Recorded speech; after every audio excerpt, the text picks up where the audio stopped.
아이휠의 아이드라이브, 정말 많은 분들이 작년부터 수없이 요청하셨던 모델입니다.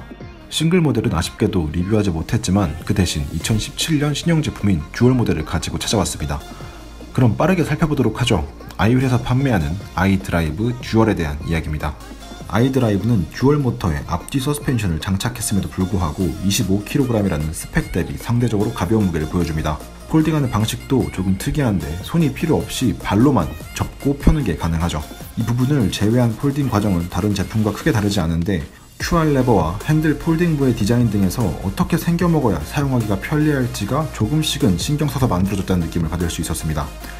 폴딩했을 때 길이가 상당히 긴 편이라서 휴대성이 좋다고 말할 수는 없었지만 목 부분의 형태가 둥글고 너무 두껍지도 않아서 폴딩 후 들었을 때 남자라면 잠깐은 들만한 무게라고 느껴집니다. 집이나 사무실에 엘리베이터가 없는데 강력한 등판력은 필수로 필요로 하시는 분들이 선택하실 수 있는 선택지가 하나 늘었다고 할 수 있겠는데요. 그렇다고는 해도 절대로 만만한 무게가 아닙니다. 25kg이라는 무게는 말이죠. 아이드라이브의 승차감은 싱글 제품만 판매할 때부터 상당히 좋다는 평가를 익히 들어왔습니다.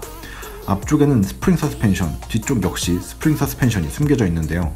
싱글 제품이 판매될 때부터 이미 들었던 대로 상당히 부드러운 승차감을 제공하더라고요. 기본적으로 핸들의 높이가 정말 높아서 키가 크신 분들도 불편함 없이 타실 수 있으며 핸들의 유격도 거의 없이 짱짱하고 듀얼 제품답게 가속력도 상당히 좋았습니다. 최고 속력은 75km 기준 약 42km 정도 되며 저속과 고속에서 모두 꽤나 안정적인 승차감을 제공해줬는데요. 에코, 터보 버튼은 없고 싱글, 듀얼 버튼만 존재하는데 출력 자체가 엄청나게 강력한 제품은 아닌 만큼 싱글, 듀얼 버튼과 속도 조절만으로도 불편함 없는 운행이 가능했습니다.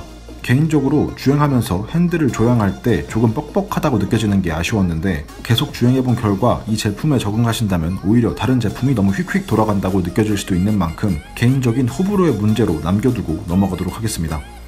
그리고 발판이 조금 좁게 느껴진다는 것도 아쉬웠는데 뒤로 조금만 더 길었으면 좋겠다라는 생각이 들더라고요. 타면서 분명히 조금씩 아쉬운 부분도 있었지만 종합적인 만족도는 꽤 높은 편이었다고 말씀드리고 싶습니다. 특히 앞쪽 서스펜션과 뒤쪽 서스펜션에 굉장히 푹신한 쿠셔닝이 마음에 들었는데요. 개인적인 바람이 있다면 나중에 윌립바나 보조발판 같이 뒤쪽으로 무게를 실어줄 수 있는 무언가가 추가되었으면 좋겠습니다. 그리고 배터리량 자체가 적은 만큼 어마어마한 주행거리는 기대하시면 안됩니다. 편도 30km 이상의 정말 먼 거리를 이용하실 목적이라면 다른 제품을 살펴보시는 것도 좋겠네요. 20kg을 넘어가는 10인치를 고를 때 제가 개인적으로 생각하는 등판력의 기준 중에 하나는 가파른 육교를 올라갈 수 있느냐 하는 것입니다. 이 부분은 개인마다 다르게 생각하셔야 하는 부분인데 제가 기준을 이렇게 잡은 것은 제가 거주하는 일산이라는 지역은 육교가 상당히 많이 존재하는 지역이기 때문입니다. 아이드라이브는 다행히도 13도의 가파른 육교를 정지한 상태에서 가속하면서 올라갈 수 있었기 때문에 저의 개인적인 기준을 넘어섰다고 말씀드릴 수 있겠네요. 여기는 바로 전 영상에서도 등장했던 정발산의 초입인데 보시는 바와 같이 아주 가뿐하게 올라가는 모습을 볼 수 있었습니다. 이 정도의 등판력이면 정말 지나치게 가파른 차도만 아니라면 두루두루 필요에 따라서 이용이 가능한 등판력이라고 봐주시면 되겠네요. 25kg이라는 무게에 10인치 듀얼 모터, 듀얼 서스펜션이라는 스펙은 의외로 흔치 않습니다.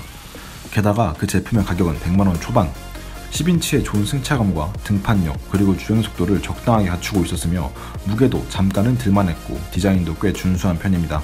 집이나 사무실에 엘리베이터는 없지만 강력한 등판력은 필요하신 분들이라면 유의 깊게 살펴보셔야 할 제품이라고 할 수 있겠으며 너무 비싼 건 사기 싫은데 성능은 좋았으면 좋겠고 AS도 가능했으면 하시는 분들도 눈을 크게 뜨고 살펴보실 만한 제품이겠죠. 전반적으로 가격과 무게 그리고 성능까지 적당히 잘 조합한 제품이었습니다. 특히 승차감은 아주 칭찬할 만하다고 봅니다.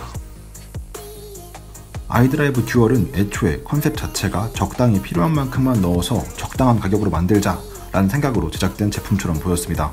그렇기 때문에 비슷한 스펙의 좀 더 무거운 킥보드들에 비하면 최고 속도와 주행거리는 조금 부족한 편입니다. 특히 배터리 자체가 10인치 듀얼 제품치고는 큰 편이 아닌 만큼 장거리를 고속으로 이동하기 위한 제품으로는 주행거리가 아쉬울 수도 있겠습니다. 핸들도 높고 속도도 빠른 것에 비해서 발판이 조금 짧다는 것도 아쉬웠고 10인치의 듀얼인 신제품이지만 전자브레이크가 없다는 것도 조금 아쉬웠습니다. 마지막으로 25kg이라는 무게는 분명히 스펙 대비 가벼운 무게지만 절대적으로는 만만한 무게가 아닙니다. 만약 가능하시다면 구매 전에 한 번쯤 매장에 가셔서 직접 들어보시는 것도 좋겠죠. 우리가 전동 키보드를 선택할 때 고려하는 기준 중에서 가성비라는 부분은 굉장히 중요한 요소로 작용하게 됩니다. 그런 면에서 아이휠의 아이드라이브 듀얼은 상당히 높은 수준의 가성비를 보여준다고 할 수 있겠는데요. 저에게 이런 질문을 하시는 분들이 많이 계셨습니다. 가격은 싸고 속도는 빠르고 등판력은 좋고 ABS는 잘 되고 가벼운 제품을 좀 추천해달라는 말이었는데요. 아쉽게도 그런 제품은 존재하지 않지만 이런 질문을 하셨던 분들의 대답으로 이 제품을 추천드려 보도록 하겠습니다.